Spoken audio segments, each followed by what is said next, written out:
everybody after a show. I get the big old 3-pound burrito and 1 or 2 pieces of cheesecake. That's after a show, but I'm not someone that does, even like, when it's like prep time, I don't really do cheat meals. When it's prep time, it's prep time.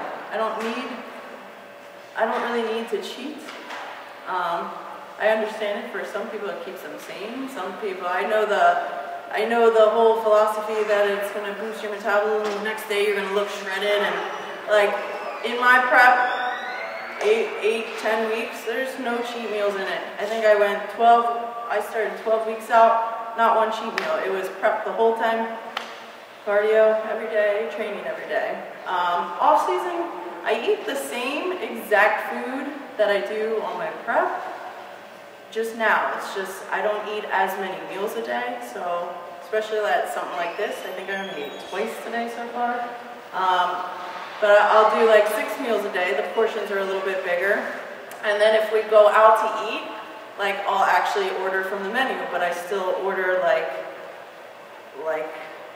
egg whites and chicken. Sometimes I get potatoes.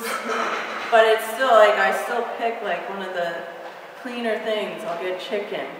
But cheat meal for me is like a Quest bar, really. It's really sad. So sad. And a 3-pound burrito. That's like after show. Okay. So, oh, sorry. Start doing double dutch here. All right. So, cheat meal for me, off season, anything really. Really don't show much discretion. I love a, all-American cheeseburger, fries and Coke. I'm one of those type of guys.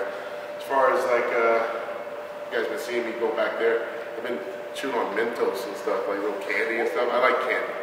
But I'm just pretty much the same way. During a prep, nothing. After a show, can I be honest with you guys? Yeah? All right. After the Olympia. Okay, so after the Olympia. So, after the Olympia, drank Gatorade, then had a cookie, one of those snickerdoodles. Had one of them. Does it sound funny that a big guy can say snickerdoodle? I think. So I had one of those, then got dressed, champagne toast with my family, my friends, and then we have to go to the Olympia VIP Gala. There I had fried chicken and ice cream and... Did you have that pasta stuff? Yeah, I had that. That was good. That was good. But I get there so late that everything's kind of getting cold. So then after that, what I really crave is, after the whole nightclub stuff and all that craziness, is always go to the Pepper Mill out in Las Vegas, and then I just have like, I literally will order probably like 5 different entrees, and all I do is pick off of each one. I don't want to eat all of them. So quesadillas, chicken fingers, you name it. But usually it's more salty stuff. But if I could choose maybe a couple things, ice cold beer, maybe a scotch, Macallan 18 neat, cigar, and maybe a burger. That's it. That's all I need. Good, happy. And I'll have an ice cream. Yeah, what beer? Probably a wheat beer, like a Blue Moon or something like that. I live in Colorado, so IPA is huge, but it's kind of hard to get that when you're traveling around. But, I'm an all-American boy, man. I ain't gonna lie. I ain't gonna sit here and act like I don't have fun. But yeah, that's what I like. But with cheese during the year, I mean, it's really just adding maybe condiments to my food. I normally eat the same, chicken breast, egg whites, all the other stuff. I may just have sauce on it. You have a question?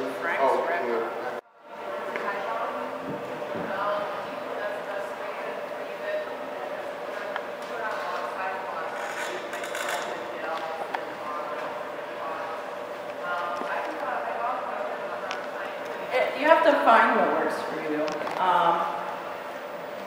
For me, it's sort of how I like to train. I say high volume because everything's like drop sets. So it ends up like I'll do a set of 8, something really heavy, and then I drop it, keep going. And then I drop it and keep going. Anytime there's like a machine involved, or like you're on any kind of cable, and you can just easily just move a pin, just drop it and I keep going. So it ends up and it's a lot of volume. But I still get that heavy set at the beginning, and then I get like the burnout sets with the drop sets on top of it. With me, I don't really count sets. I'm not like, I know like if you look in the magazine it says 4 sets of 8 to 10. Like I'll be honest, if something feels good, I keep doing it. All my workouts have always been based on feeling and emotion, whether that's the right way or the wrong way. For me, it just feels good. If it feels good, I'm gonna keep doing it. Now, if you're a beginner, that's not something I would recommend, because if you really like doing front raises because it feels good and you just come out and you have these huge front delts and nothing else, that's not going to work. But there's certain exercises like the lateral raise machine. I'll sit on that thing for 8 to 10 sets easily. Like, it's because it feels that good. But I also don't have to do too much else within that workout. I'll usually do side laterals with dumbbells, maybe 4 or 5 sets of sides with that. But with legs, it's always been different.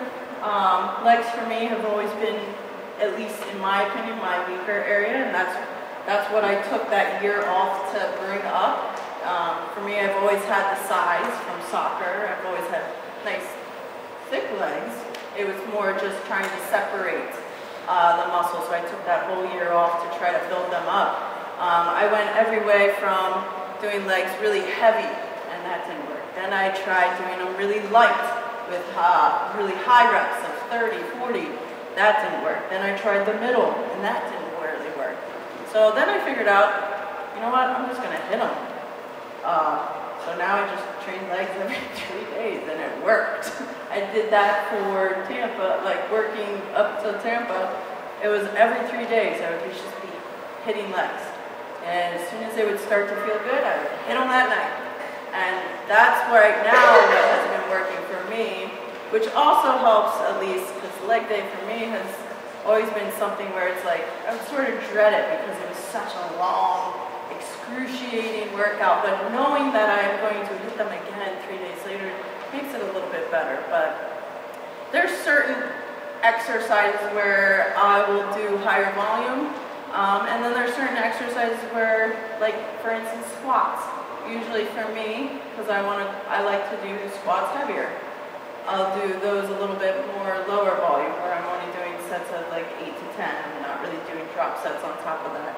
And then there's something like leg extensions, where I do sets of like 25. So it all changes, and it all changes on how I'm feeling at that time. How my mood is. If I feel really strong, I might do a heavy day, or I really want to bench heavy today, instead of going lighter with higher volume. So once you get to that point where you know your body and you know how you're feeling and what's working and what exercises feel good because you're really feeling it in the muscle, you can kind of base your workouts on emotion. But it takes time, and I mean, it's 10 years in making, and I think just within those last like 2 years, that's sort of how I base my workouts. Before, I'd sort of try to plan them out, but now it's just feeling what feels good.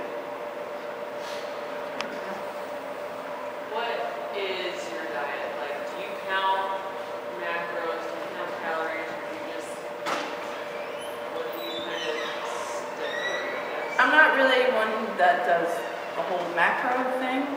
It's more, I have my diet. I know approximately how many calories. I've never really calculated it. But my diet's so simple that when I need to change things, it's like everything's exactly the same. It's like 5 ounces, like when I'm on prep, it's 4 ounces in a cup. It's like every meal. So when I need to switch it, okay, meal 7, instead of a cup of rice, I do half a cup of rice. Oh, I need more changes. Okay, meal 5 and 7, half a cup of rice, half a cup of rice. Oh, I need more changes?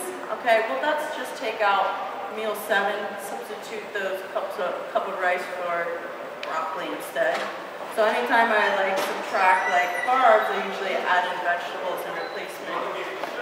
But it's as simple as just, I eat the same, so it's easy to tailor it. I've never been somebody that likes to do carb cycling. To me, it doesn't really make sense to have high carb days some days and low carbs the next day.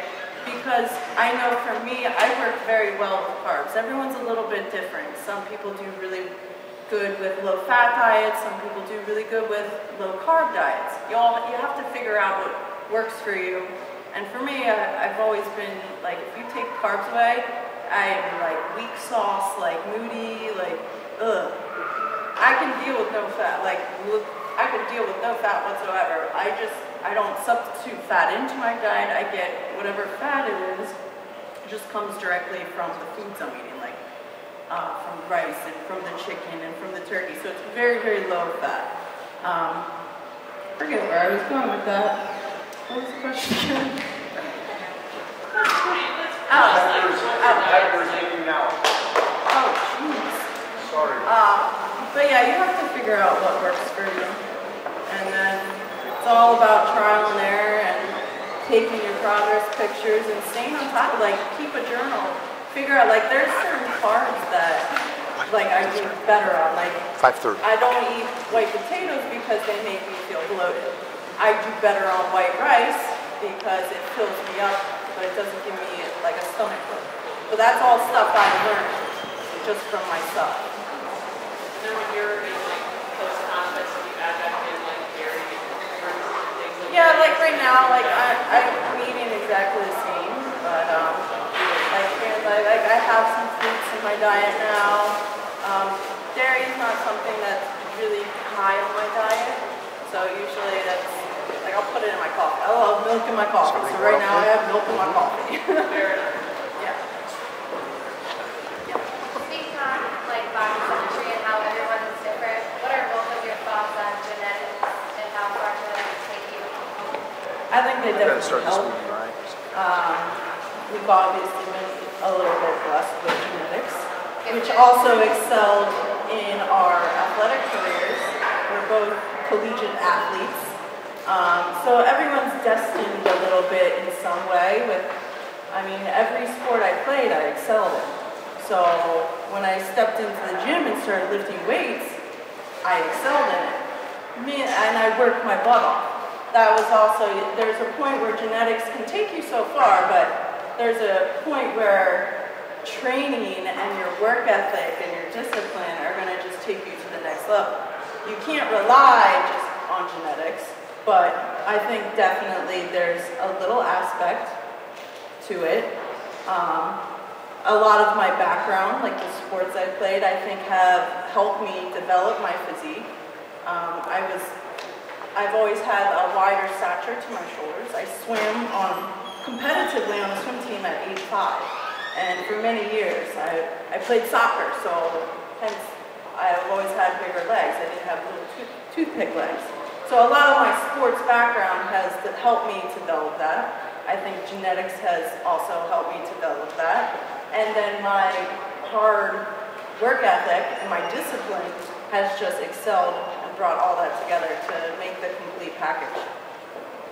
I think that obviously genetics play a role there, but when you're a pro, I mean, every guy is a pro. I mean, they all have it. We all have genetics. They all have it. So the gift actually doesn't derive up based on genetics. That nickname actually was given to me by an old friend of mine. Basically, all he said was, "Hey man, I got this cool nickname for you." I was like, "What's that?" He goes, "The gift." I go, "Man, what kind of arrogant shit is this?" So I'm not the gift, but what is? He goes, "No, you have a gift." Okay, all right, let's roll with this one. So ultimately what I've done is take that saying, what he was saying, which was, he goes, "Phil, you don't look like the average bodybuilder. You don't walk around like you're holding luggage. You know, you don't talk the same. You become different swagger, maybe because I play basketball or whatever. I'm more comfortable in my skin. I like to talk, maybe a little bit too much, whatever it is. He goes, you're going to be a gift to this sport at some point if you decide to sell it, right? So I took that upon myself, and then later on basically illustrated like this. Like every person in here in this world has a gift. Maybe 1, 2, or 3. I don't know.